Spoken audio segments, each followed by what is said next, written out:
Então é um tabu muito grande para elas aceitarem de fato mesmo isso de um tratamento clínico. Uma fisioterapia, só isso? Então, começou a vir pacientes mulheres que a dor não era mais só superficial e sim profunda. Então, assim, elas têm vergonha, é um sintoma que às vezes elas esquecem, elas não comentam, então a gente tem que investigar também. A gente vai reabilitar teu assoalho pélvico para que tu possa passar uma gestação e um parto normal, ou mesmo que não seja um parto normal, seja um parto cesáreo, mas que teu assoalho pélvico ele continua ali forte.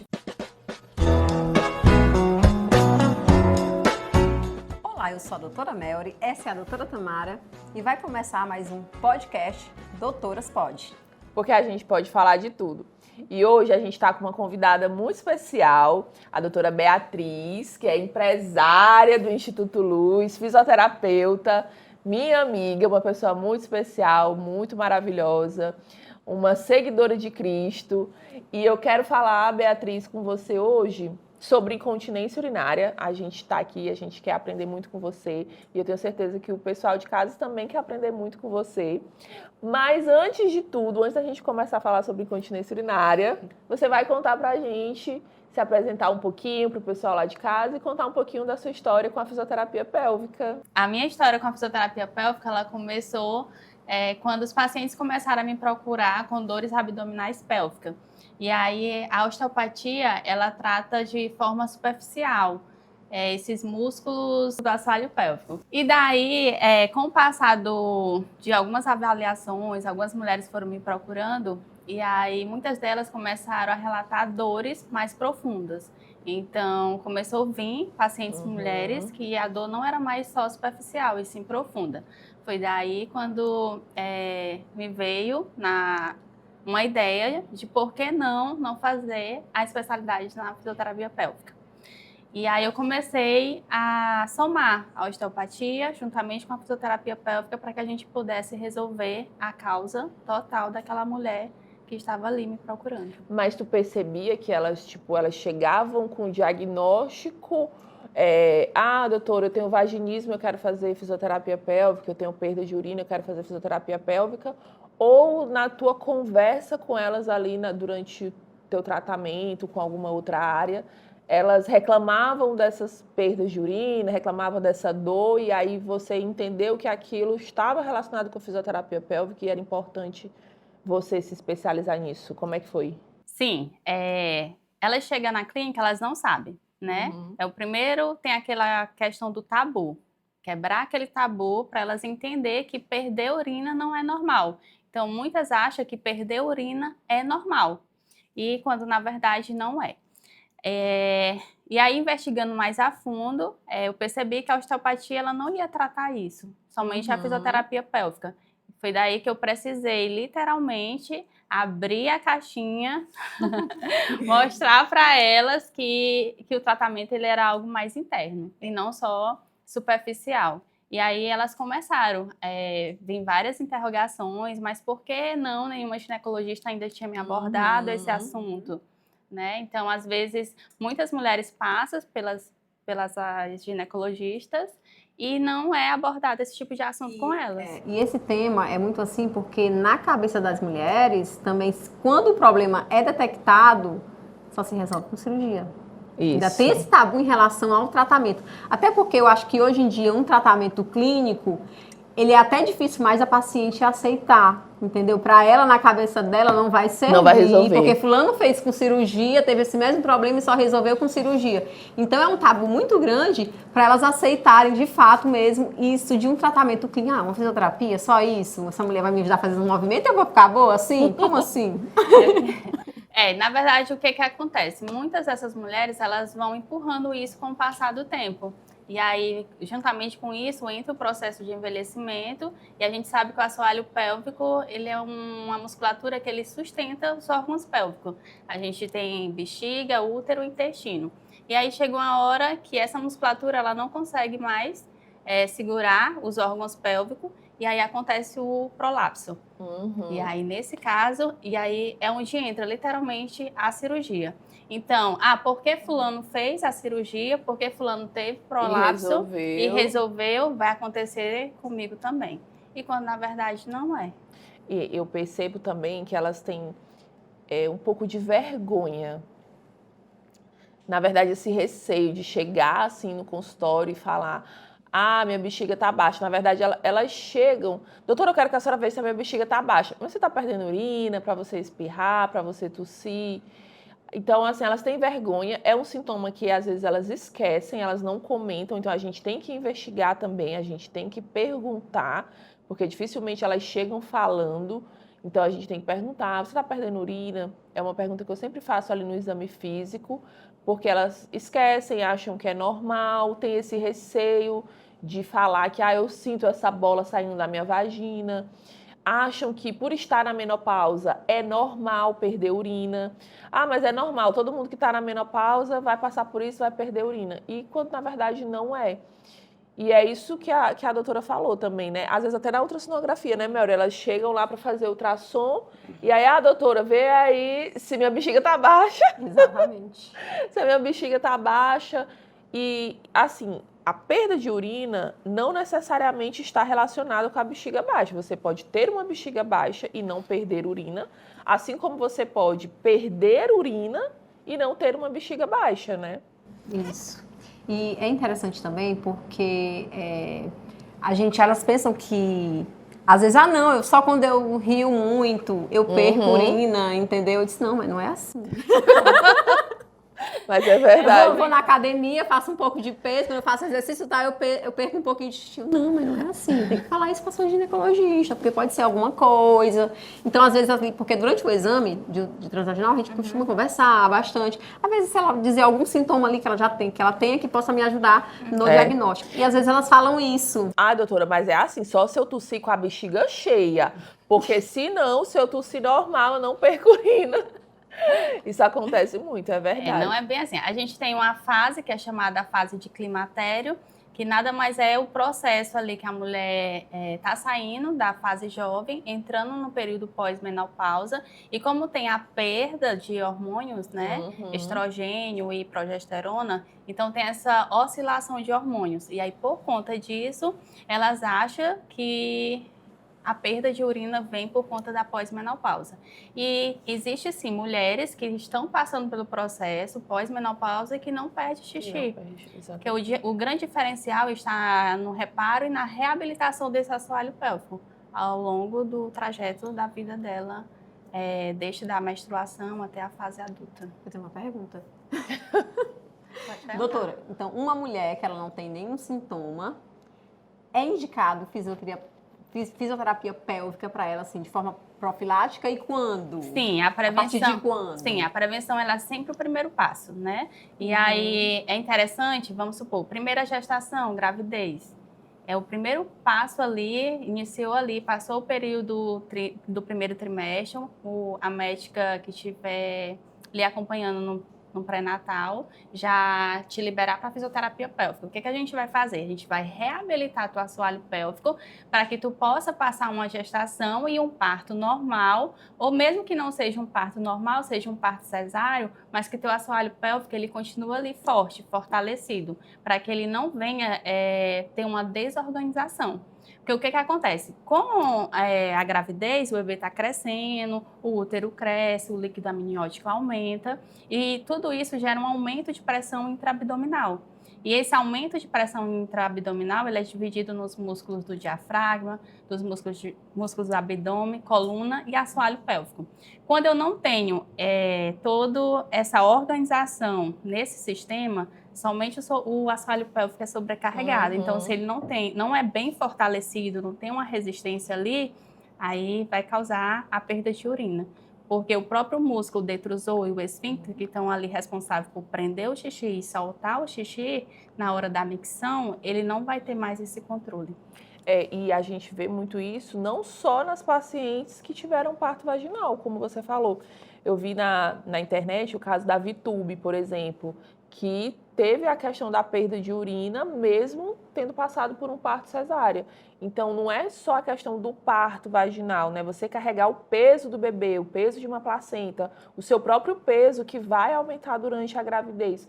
Tudo isso sobre o assoalho pélvico que até um tempo atrás não era acostumado a carregar esse peso e agora teve esse peso de uma maneira brusca, porque é 9 meses só. e ele tem que ter força, porque se ele não tiver força é o que realmente vai acontecer, ou o prolapso ou a perda de urina propriamente dita, né? E outra coisa que eu queria falar contigo é que muita paciente também, ela acaba misturando a questão da bexiga hiperativa, né, que é essa questão de ficar indo ao banheiro várias vezes ao dia, com a incontinência urinária. Então, a paciente fica perdendo urina ao tossir, ao espirrar, e outras que não conseguem segurar o xixi. Aí eu queria que você falasse um pouco sobre isso, que você esclarecesse algumas dúvidas sobre isso. A diferença, se as duas a gente vai tratar com fisioterapia pélvica ou só a incontinência urinária.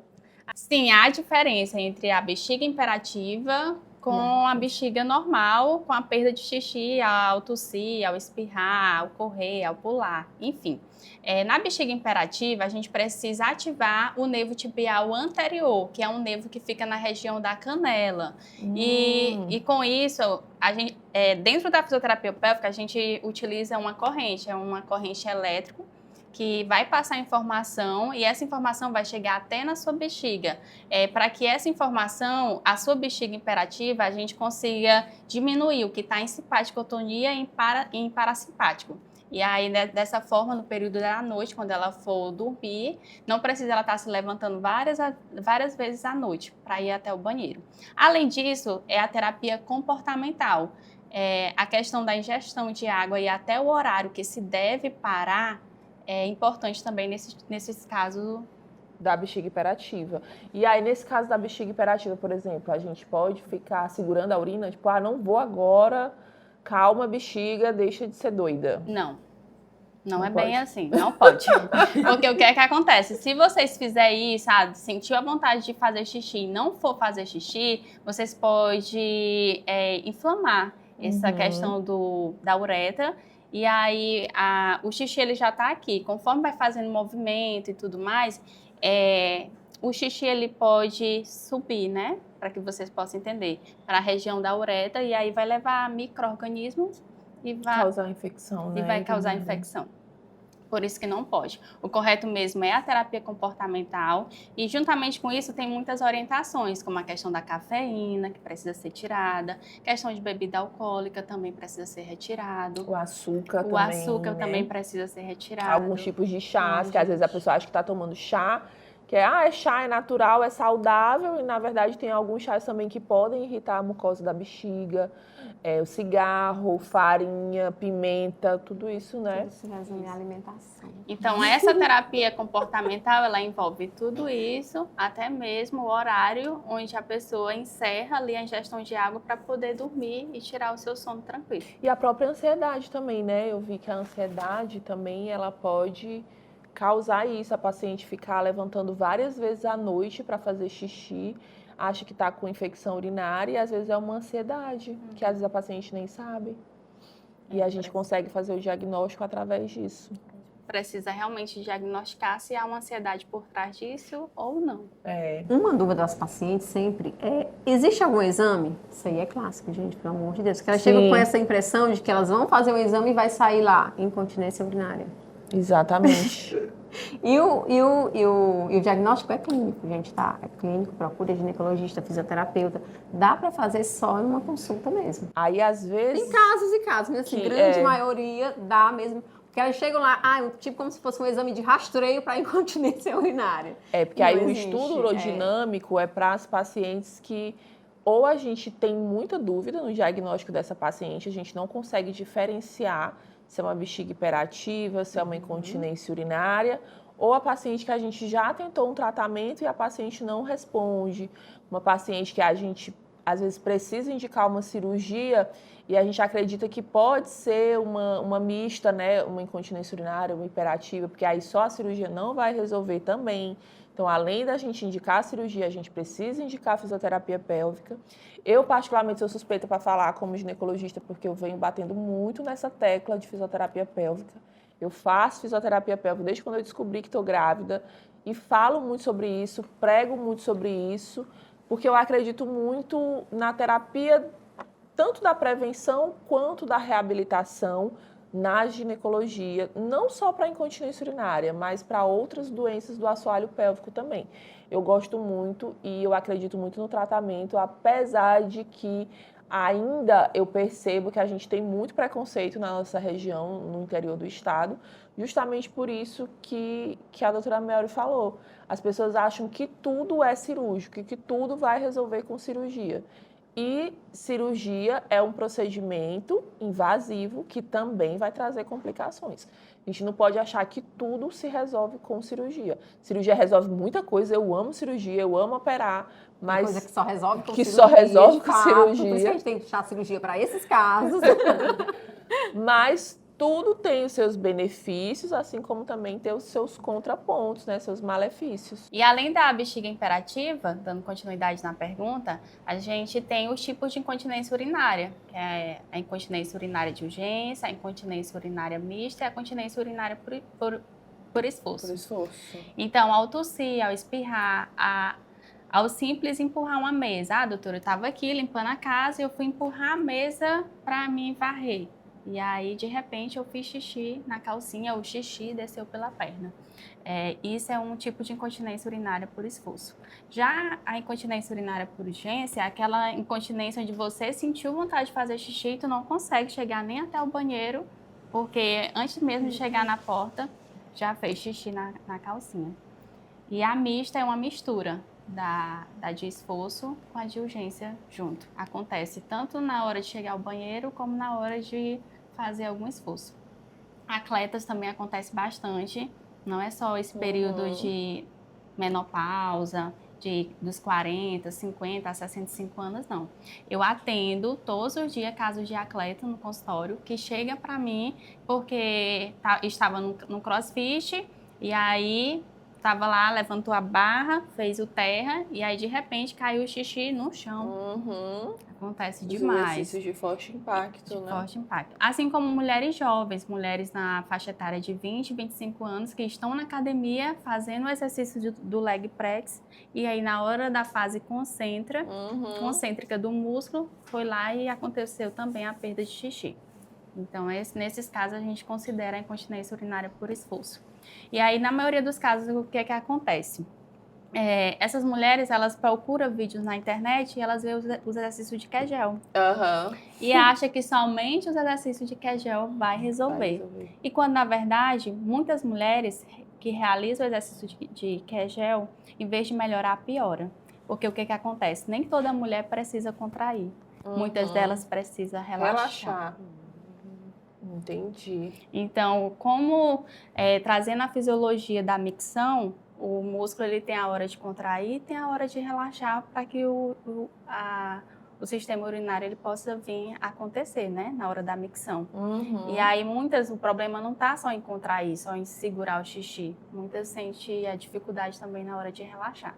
Muito porque a gente tem a parte do assoalho pélvico, que são musculaturas superficiais e profundas.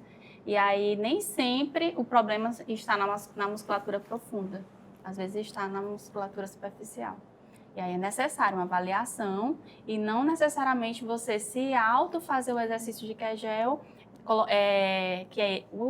os exercícios de Kegel, para quem não sabe, são cones vaginal que são colocados dentro do canal vaginal e a mulher precisa fazer uma contração e realizar um agachamento, 3 séries de 10 repetições, por exemplo.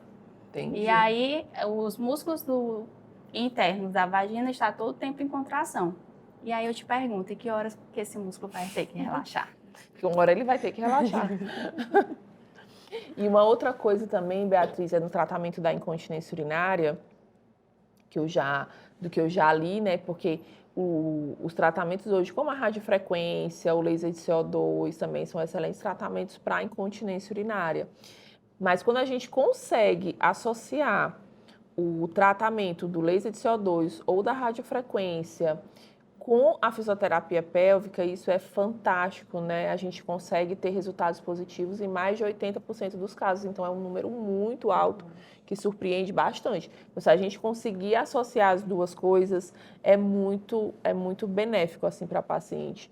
Eu prego muito sobre essas duas coisas. Eu acredito que o tratamento multidisciplinar, tanto a questão da alimentação, a gente ter esse controle da atividade física, E associar um laser de CO2 com uma fisioterapia pélvica para incontinência urinária é o puro sumo. O que é que vai acontecer aí? É a parte do rejuvenescimento da região vaginal. Então, mulheres que têm incontinência urinária e elas sofrem com isso há muito tempo, elas usam muito protetor de calcinha, que é o famoso absorvente. E aí, o que acontece? Com o passar do tempo, esse atrito da pele com o absorvente vai descamando ali a pele. E aí a autoestima da mulher cai e isso prejudica também na atividade sexual dela. Também, é verdade. E aí quando a gente entra com esses procedimentos da radiofrequência, por exemplo, a gente consegue melhorar a autoestima, devolver essa autoestima, essa liberdade para que a mulher possa retornar à sua vida sexual sem vergonha, Aumentar a sem produção medo. de colágeno também da mucosa, muito interessante, eu gosto muito. Eu sou suspeita para falar, porque eu gosto. Agora conta pra gente como foi que surgiu a ideia de montar o Instituto Luz, como foi que começou, os desafios, os maiores desafios. Porque desafios eu sei que teve muitos, mas assim, os maiores. Porque assim, é muito ruim você chegar para querer fazer nome na cidade da gente, né? É muito ruim isso, porque tem aquele provérbio, né? Aquela frase, profeta na sua terra não tem honra. Não é que não tem honra, é porque quem te conhece, aí a pessoa, ele sempre fica procurando ali o defeito, tal e tudo. Então é mais difícil a gente chegar na cidade da gente para fazer o nome do que chegar em uma cidade onde a gente tem que só começar, se você vai ver coisa boa. Entendeu? Então é difícil. Então conta pra gente aí como foi todo esse processo, qual foi o momento que tu chegou e disse assim, hoje eu não aguento, aconteceu isso e eu vou parar. E aquele dia que tu chegou e disse assim, valeu a pena. Eu ter continuado aquele dia lá que eu pensei em parar, disse, valeu a pena. Me conta aí. Vamos lá. Eu confesso que nunca chegou esse dia de eu dizer assim, eu vou parar, né? Eu sou muito objetiva e quando eu tento fazer algo e aí eu chego próximo do objetivo que eu quero almejar e eu não consigo, isso me dá mais força. Né? Então, eu tento de novo e vou lá e consigo. Então, nunca passou pela minha cabeça em desistir. Teve obstáculos, assim como toda e qualquer história, né? Que a gente for ouvir, vai ter, sim, os obstáculos, os desafios. Mas esses desafios... Mas esses desafios, esses obstáculos, eles me deram força, né? Para que eu pudesse, sim, avançar e não me paralisar. Jamais. Não foi fácil chegar até aqui, né? Ter o Instituto Luz hoje, ter uma equipe de fisioterapeutas. Hoje o time ele tem 6 fisioterapeutas. E quando o Instituto Luz começou, era só a Beatriz. Muitas pessoas me perguntam, por que Instituto Luz, né? Mas realmente foi isso. O Instituto começou só com a Beatriz. Então, antes era a doutora Beatriz Luz. E aí a gente fui crescendo, caminhando, fui crescendo. E aí chegou um ponto onde não era mais só a Beatriz, né? E aí eu tive que substituir Beatriz por Instituto, porque realmente o time cresceu. Graças a Deus. E para a honra e glória do Senhor, a gente tem crescido, né? Todos os dias têm chegado pacientes novos, a gente tem buscado melhorar, tem buscado se aperfeiçoar. Mas não é fácil, né? Eu confesso para vocês que não é fácil, é uma jornada muito árdua e a gente precisa abrir mão de muita coisa, fazer bastante renúncia todos os dias para a gente poder almejar até o ponto que a gente quer e o objetivo. Chegar até aqui ainda não é o suficiente, o Instituto Luz ele tem muito mais a crescer, tem metas para ser batidas, né? Eu sempre costumo dizer que eu estou ainda engatinhando. Então, por mais que muitas pessoas chegam, me elogiam e falam assim, eita, o Instituto Luz está grande, o Instituto Luz está longe. Eu estava em São Luís e recebi indicações sua, né? Então, é uma alegria muito grande para mim, porque hoje eu recebo um receituário médico e no receituário está escrito meu nome. Não está escrito medicamento, está escrito doutora Beatriz Luz.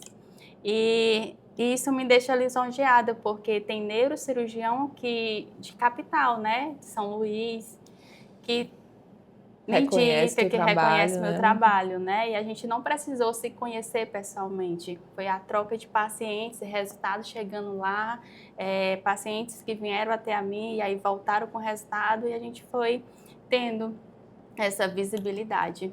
E aí chegou um ponto onde a Beatriz não pôde mais dar conta e precisei sim ir colocando mais pessoas para trabalhar. Foi daí que o Instituto Luz foi se estendendo. Isso é muito legal, porque mesmo você recebendo muitas indicações, que aí tu disse ainda estou engatinhando, acho que reconhecer que sempre precisa melhorar, isso é o que te faz ser essa profissional, que nunca, que acha que tá bom, mas tem como melhorar, tem como eu buscar mais, tá bom, mas eu quero estudar mais, eu quero entregar mais para as minhas pacientes. Eu acho que esse é o profissional, que ele entende mesmo que sempre tem algo mais a aprender. Aprender. Isso é O Instituto fundamental. Luz ele não começou onde ele está hoje. A gente começou pequeno mesmo, era só uma sala. E hoje a gente tem 6 salas de atendimento, fora recepcionista, área externa. E aí, assim, quando eu fui mudar de prédio, várias pessoas chegaram para mim, até pessoas próximas, né, do mesmo vínculo, que não tinha necessidade. Ah, mas já tá bom, tu já tem muitos pacientes, tua agenda é lotada, para quê, né?